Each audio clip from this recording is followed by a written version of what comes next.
दर्शकों को बता दें, महाराष्ट्र संकट पर सुप्रीम कोर्ट में सुनवाई शुरू हो चुकी है। दरअसल शिंदे और उद्धव गुट की याचिका पर यह सुनवाई की जा रही है।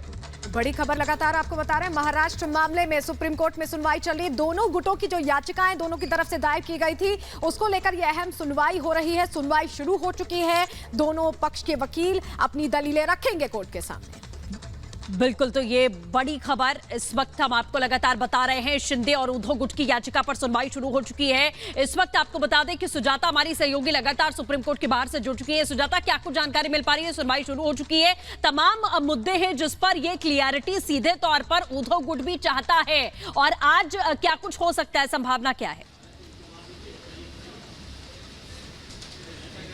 सृष्टि, पहले हम बात करते हैं 20 जुलाई को दरअसल जब इस मामले की सुनवाई हुई थी तो बहुत से संवैधानिक सवाल उठाए गए थे, और तब सुप्रीम कोर्ट ने कहा था कि बहुत ही सेंसिटिव मामला है और कई संवैधानिक सवाल इससे जुड़े हुए हैं, इसीलिए क्या बड़ी बेंच की ज़रूरत है। उससे जुड़ी हुई सवाल जो हैं वो सभी पक्षों से पूछे गए थे और उन्होंने अपने अपने जो प्रश्न हैं वो सुप्रीम कोर्ट पर जमा कर दिए हैं। फिर से एक बार सुनवाई शुरू हो रही है, और जो पहली पिटीशन थी उसकी हम बात करते हैं। पहले वही था कि जो 16 विधायक थे जो शिवसेना से अलग होकर उन्होंने कहा था कि हम सरकार का साथ छोड़ते हैं, उद्धव से अलग होकर वो दूर चले गए थे, गुवाहाटी चले गए थे। उनके खिलाफ उस वक्त के डिप्टी स्पीकर ने उनको नोटिस जारी किया था उनकी सदस्यता को लेकर। वो मामला सबसे पहले था। तो फिर एक बार वही सवाल उठाया गया है और फिर बात उठी है कि अगर आप किसी पार्टी से अलग होते हैं तो जो नियम है उसके तहत आपको किसी पार्टी के साथ मर्ज करना होता है। अगर आप जो दल विरोधी कानून है उसको से अगर बचना चाहते हैं और अगर आपके पास 2/3 की संख्या है तो भी आपको मर्ज करना होता है, जो नहीं हुआ है। तो इस पर एक बार फिर बहस हो रही है। राज्यपाल की भूमिका को लेकर भी चर्चा हो रही है। सुप्रीम कोर्ट ने पूछा है कि राज्यपाल की भूमिका कैसे होती है, क्योंकि यहाँ मुख्य तौर पर चार आप हमारे साथ जुड़े रहिएगा, आपके पास हम वापस लौटेंगे। लेकिन अभी बड़ी तस्वीरें जो सामने आ रही है, दरअसल संजय राउत को ईडी की टीम लेकर जा रही है। जिस तरह से पात्रा चौल घोटाले मामले में कोशिश करेंगे उन्हें गिरफ्तार किया गया है, उसके बाद पूछताछ चल रही है। हालांकि पुलिस इनको ईडी के अधिकारी इस बात की इजाजत नहीं देते क्योंकि अब वो जांच का हिस्सा है, लिहाजा फिलहाल मीडिया से उनको बात नहीं करने दी जाएगी। लेकिन ये तस्वीरें हम अपने दर्शकों को दिखा रहे हैं। संजय राउत को मेडिकल के लिए ले जाया जा रहा है। संजय राउत जो रिमांड पर है, 4 दिन की रिमांड पर है, और 4 दिन की रिमांड पर संजय राउत को 48 आवर्स के बाद उनका मेडिकल जांच होना बहुत जरूरी है, और इसीलिए संजय राउत को मेडिकल के लिए एक बार फिर से ले जाया गया है। ये तस्वीरें देखिए, गाड़ियां आगे बढ़ते हुए, सिक्योरिटी भी है साथ में, और संजय राउत उसी अंदाज में आज एक बार फिर से नजर आए। जैसे ही वो दफ्तर से बाहर निकले, वही गमछा उन्होंने गले में डाला हुआ था, भगवा रंग का जो पार्टी का कलर भी है, उसी गमछे के साथ जब वो निकले, पहले एक हाथ ऊपर उठाया और उसके बाद दोनों मुट्ठियों के साथ उन्होंने दोनों हाथ अपने ऊपर उठाए। फिर वही अंदाज संजय राउत का दिखाई दिया। हालांकि हर बार वो मुस्कुराते हुए नजर आते हैं, लेकिन आज वो मुस्कुराहट नहीं थी, लेकिन ये दिखाने की उनकी तरफ से पूरी कोशिश थी कि वो कार्रवाई से डरने वाले नहीं है, जैसा कि वो लगातार बोलते रहे हैं। 1 अगस्त को सेशन कोर्ट की तरफ से 4 दिन की रिमांड दी गई थी। संजय राउत की 4 दिन की रिमांड ईडी को मिली थी और लगातार उनसे पूछताछ हो रही है। कल भी ईडी की तरफ से 2 जगहों पर रेड की गई थी। पात्रा चौल घोटाले से जुड़े जो 2 ठिकाने हैं, वहां पर बताया जा रहा है कि एचडीआईएल से संबंधित जो शख्स लगातार एचडीआईएल और साथ ही उसकी जो सहायक कंपनियां, उसके लिए जो खातों का लेन देन करता था, कैश में लेन देन करता था, ऑनलाइन ट्रांजैक्शन करता था, उसके घर पर छापेमारी की गई थी। वहां से कुछ दस्तावेज निकाले गए थे। इसके अलावा एक और ठिकाने पर भी छापेमारी हुई थी, वो भी एचडीआईएल से ही जुड़ा बताया जा रहा है। और लगातार ईडी अब इस पूरे मामले को खंगालने में जुटी हुई है। 1000 करोड़ से ज्यादा का ये मामला, और इसमें लगातार जांच चल रही है। संजय राउत की गिरफ्तारी भी इसीलिए हुई थी। 31 जुलाई को देर रात संजय राउत को गिरफ्तार कर लिया गया था और 1 अगस्त को उन्हें सेशन कोर्ट में पेश किया गया था। सेशन कोर्ट की तरफ से हालांकि ईडी की तरफ से 8 दिन की रिमांड मांगी गई थी, लेकिन कोर्ट ने उन्हें 4 दिन की रिमांड दी, और 4 दिन की रिमांड पर संजय राउत से लगातार पूछताछ हो रही है। ईडी के इस दफ्तर में ही लगातार उनसे पूछताछ हो रही है, लेकिन फिलहाल उनको मेडिकल के लिए ले जाया गया है। मेडिकल के लिए टीम उनको लेकर गई है। वहां मेडिकल होगा, 1 से 1.5 घंटा मेडिकल में लग सकता है। वही रूटीन चेकअप। इससे पहले 1 अगस्त को भी उनका कोर्ट जाने से पहले मेडिकल हुआ था, और एक बार फिर से, क्योंकि 48 आवर्स में मेडिकल जरूरी है, ये कानूनी प्रक्रिया है, और इसी कानूनी प्रक्रिया के तहत ईडी की टीम एक बार फिर से उनको मेडिकल के लिए लेकर गई है। तो लगातार इस घोटाले के जो तार हैं, उनको जो कड़ियां हैं, उनको जोड़ने की ईडी पूरी कोशिश कर रही है। अब देखना होगा कि अब आगे और किन किन जगहों पर ईडी रेड करती है, क्योंकि कल जिस तरीके से एचडीआईएल के 2 ठिकानों पर रेड की गई थी और बताया जा रहा है कि जिस शख्स के यहाँ पर रेड की गई थी एचडीआईएल के लिए वो और साथ ही उसकी जो सहायक कंपनियां हैं उसके लिए वो ट्रांजैक्शन का पूरा काम देखता था, बैंक खातों का पूरा काम देखता था। उसके बयान भी बताया जा रहा है कि दर्ज किए गए हैं और जरूरत पड़ने पर ईडी एक बार फिर से उस शख्स को बुला सकती है, पूछताछ कर सकती है। और एक और एचडीआईएल के जो एक और ठिकाना था वहां पर भी लगातार पूछताछ की गई, वहां से भी कुछ डॉक्यूमेंट्स निकाले गए थे और उन्हीं डॉक्यूमेंट्स को लेकर ईडी की जो टीम थी वो यहां पर पहुंची। एक व्हाइट कलर का एनवेलप था जिसमें तमाम वो डॉक्यूमेंट्स थे जो इस पूरे मामले से जुड़े हुए थे। अब उनको खंगालने के बाद ये बताया जा रहा है कि कई और ठिकाने हैं जहां पर भी छापेमारी हो सकती है। एक बहुत बड़ा खुलासा भी हुआ है, ये बताया जा रहा है कि तकरीबन जो अलीबाग के किहिम बीच में मौजूद जो 10 लैंड्स ली गई थी, जो 10 प्लॉट लिए गए थे, असल में 3 करोड़ रुपए उसके लिए भुगतान किया था संजय राउत ने। और बताया ये जा रहा है, ईडी की तरफ से जो सोर्सेज बता रहे हैं वो बता रहे हैं कि वो 3 करोड़ रुपए प्रवीण राउत ने ही उनको कैश में दिए थे। तो लगातार अब ईडी पूछताछ कर रही है। अब देखना होगा कि और कौन-कौन लोग और कौन-कौन से ठिकाने ईडी के निशाने पर आते हैं। विजय मुकेश के साथ मैं गायत्री शर्मा, रिपब्लिक भारत। तो गायत्री को आप सुन रहे थे, ईडी ऑफिस से उन्हें दरअसल संजय राउत को मेडिकल के लिए ले जाया गया है। पूछताछ चल रही है, पात्रा चौल घोटाले में किस तरह से पैसों का हेरफेर किया गया, वो तमाम चीजें हैं जिसकी तह तक पहुंचने की कोशिश हो रही है। सृष्टि बिल्कुल, और इसी बीच एक और बड़ी खबर आपको हम लगातार जो बता रहे हैं कि एक तरफ संजय राउत की रिमांड में है 4 तारीख तक, दूसरी ओर महाराष्ट्र संकट पर सुप्रीम कोर्ट में सुनवाई शुरू हो चुकी है। शिंदे और उद्धव गुट की याचिका पर आज सुनवाई शुरू होनी है और काफी लंबे समय से आप लगातार देख पा रहे हैं कि इन 16 विधायकों को लेकर जो याचिका दाखिल की गई थी कि किस तरीके से वो उद्धव गुट छोड़कर एक तरीके से शिंदे गुट में जो चले गए थे और उसके बाद गुवाहाटी से गोवा, उसके बाद मुंबई, ये लगातार इस याचिका में सब कुछ दाखिल किया गया था और यहां तक कि आपको बताएं की शपथ को लेकर भी सवाल खड़े किए गए थे। बिल्कुल, अयोग्य करार दिए जाने को लेकर तमाम सवाल थे और इंतजार भी लगातार दोनों गुटों की तरफ से किया जा रहा था कि आखिर सुप्रीम कोर्ट इस पर क्या फैसला लेगा। बड़ी खबर सबसे दर्शकों को बता दें, ये बड़ी खबर है जहां पर कपिल सिब्बल जो है वो उद्धव गुट का पक्ष रख रहे हैं सुप्रीम कोर्ट के अंदर। बड़ी खबर आपको बता दें, सुनवाई शुरू हो चुकी है, उद्धव गुट की तरफ से कपिल सिब्बल पक्ष रख रहे हैं और सबसे बड़ी बात ये, जिन 16 अयोग्य विधायकों को अयोग्य करार दिए जाने का नोटिस जो है वो डिप्टी स्पीकर से दिया गया था, इसको लेकर चुनौती जो है वो सुप्रीम कोर्ट को दी गई थी। और हमारे साथ हमारी सहयोगी सुजाता लगातार जुड़ी हुई है। सुजाता का रुख कर लेते हैं। सुजाता, सिब्बल क्योंकि पक्ष रख रहे हैं, सीजेआई की तरफ से पूछा भी गया है कि क्या चाहते हैं 2-3 लोगों की किसी राजनीतिक दल से अलग होते तो उन्हें क्या नई पार्टी का गठन करना होगा। ये बात जब पूछी गई सीजेआई की तरफ से, क्या जवाब सिब्बल की तरफ से दिया गया है सुजाता बेंच को? बिल्कुल सलोनी, इसी बात पर चर्चा हो रही है। देखिए, इनिशियली यही याचिका लगाई गई थी। सबसे पहला जो मामला सुप्रीम कोर्ट पहुंचा था वो 16 विधायकों की अयोग्यता के नोटिस जो जुड़ा हुआ था, जिसमें एकनाथ शिंदे का भी नाम था। तो पहले उसी पर चर्चा हो रही है। डिस्कशन हो रहा है कि जब ऐसा कुछ होता है, अगर आपके पास 2/3 मेजोरिटी है, आप मानते हैं कि आपके साथ इतने विधायक और आप अलग हो जाते हैं, तो आगे की प्रक्रिया क्या होती है। तो सिब्बल बता रहे हैं कि आगे की प्रक्रिया यही होती है कि आप किसी पार्टी को ज्वाइन कर लीजिए, मर्जर कर लीजिए या नई पार्टी बना लीजिए और फिर चुनाव आयोग में उसका रजिस्ट्रेशन करा लिया। इस तरह के सवाल जवाब हो रहे हैं जो अभी तक शिंदे गुट ने नहीं किया है।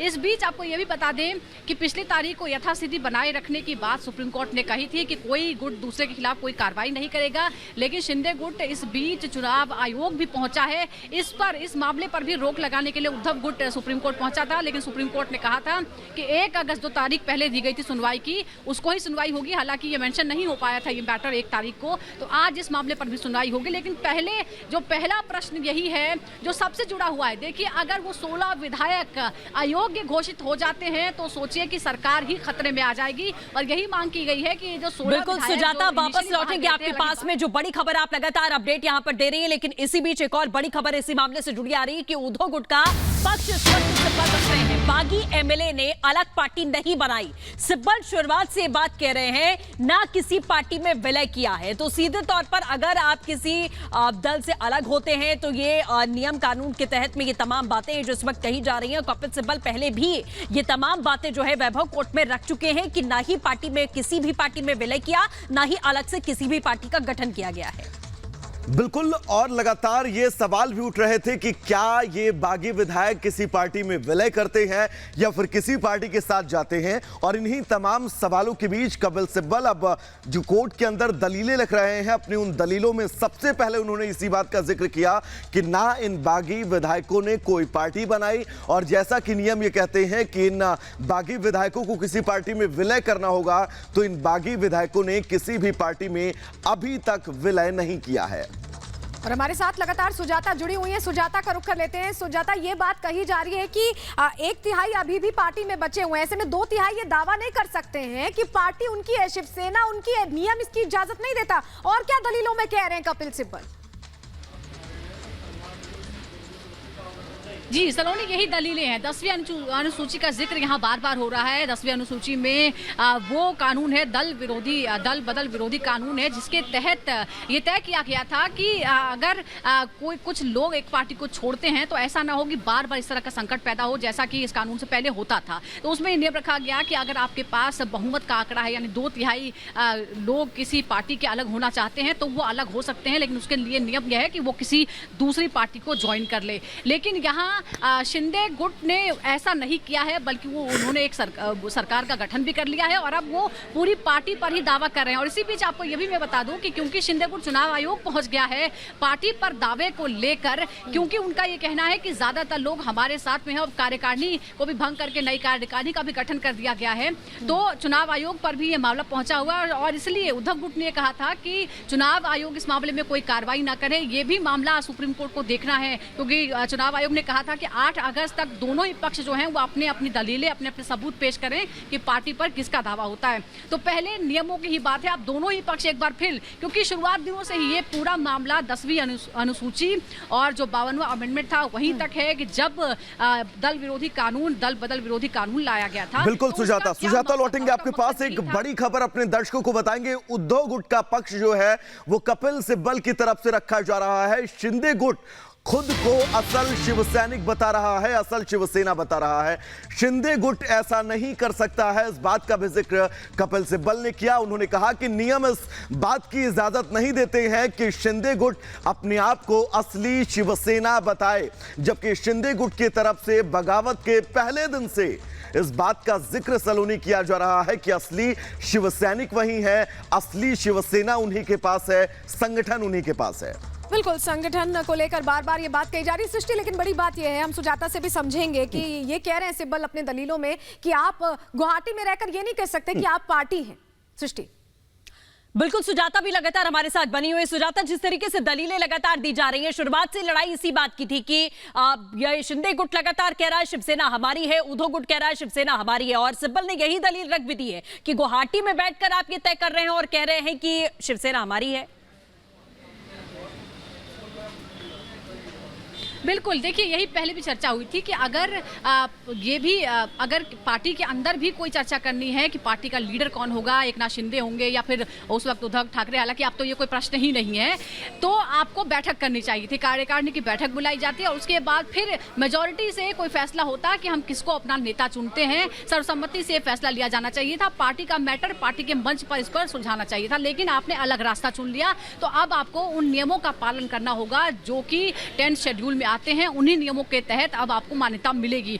लेकिन यहाँ सवाल ये भी है कि चुनाव आयोग की भूमिका क्या होगी, क्या चुनाव आयोग सुप्रीम कोर्ट से पहले इस मामले में कोई फैसला दे सकता है, इस पर भी हमारी नजर रहेगी। लेकिन फिलहाल सुप्रीम कोर्ट को पहले ये भी देखना है, क्योंकि सुप्रीम कोर्ट ने पिछली सुनवाई में ये कहा था कि बहुत से संवैधानिक सवाल इस मामले से जुड़े हुए हैं और बहुत ही सेंसिटिव ये मामला है, इसीलिए बड़ी बेंच का भी गठन किया जा सकता है। क्या इसकी जरूरत लगती है, सभी पक्षों से पूछा गया था। तो सृष्टि, अभी हमें इंतजार करना होगा। मुझे लगता है कि पूरी जिरह होगी और हो सकता है कि जो बड़ी बेंच है वहां भी ये मामला रेफर हो पाए या फिर आज इससे जुड़ी हुई कोई बात भी सुप्रीम कोर्ट में सामने आए। लेकिन अभी भी मुख्य सवाल वही है, मुख्य सवाल है कि क्या जो 16 विधायक अलग हुए थे, क्या वो अयोग्य ठहराने लायक हैं? जो फैसला उस वक्त डिप्टी स्पीकर ने लिया था वो सही था? उसके बाद राज्यपाल ने किस तरह से बिल्कुल सुजाता, लौटेंगे आपके पास। बड़ी खबर सुप्रीम कोर्ट से आपको बता दें, कपिल सिब्बल कोर्ट से कह रहे हैं कि हाँ, उन्होंने सदस्यता छोड़ दी है, उन्होंने एक नया विप भी नियुक्त किया है, उन्होंने एक नया नेता नियुक्त कर लिया है।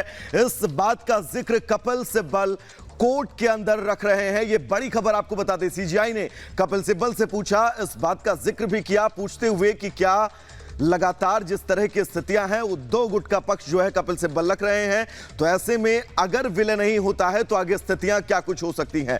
उद्धव गुट का पक्ष कपिल सिब्बल रख रहे हैं, उन्होंने सदस्यता छोड़ दी है, इस बात का भी जिक्र उन्होंने किया और नया विप चीफ जो है वो नियुक्त किया गया था शिंदे गुट की तरफ से, उसका भी जिक्र उन्होंने किया।